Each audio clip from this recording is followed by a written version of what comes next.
আছে এইখানে তো আড্ডা, এইখানে জিয়াদের আড্ডা, ওর করে আড্ডা জমাইছে, আপনি রাজু বলুন তো এখানে আড্ডা জমাইছে। এটা কইলা শর্ত কইলা হেরা বাইরে যেতে পারবো না, এদিকে হেরা এই দিক থেকে বাইরে যেতে পারবো না, এটা কইলা শর্ত। নীতিশ বাবু এবং আমাদের কৈলাসহর মন্ডলের সম্মানিত মন্ডল সভাপতি শ্রদ্ধেয় প্রীতম ঘোষ মহাশয়ের নেতৃত্বে আমার বাসাতে হামলা হয়েছে, আমার মিসেসের উপর হামলা হয়েছে।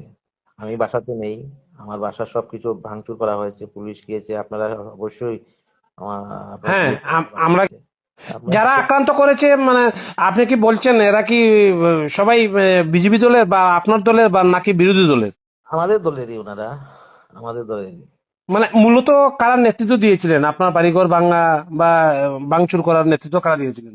সবাই তো বলছে আজকে যে শহরে যে ঘটনা আজকে যেটা হয়েছে আমাদের ওয়ার্ড অফিসে, আপনারা দেখতে পাচ্ছেন সোশ্যাল মিডিয়ার মাধ্যমে, আপনারাও দেখতে পাচ্ছেন, সারা ত্রিপুরা রাজ্যের মানুষ দেখতে পাচ্ছে যে আমাদের নীতিশ বাবু এবং প্রীতম বাবু ওনারাই তো এসে এখানে সংগঠিত করেছে এই ঘটনা। মূলত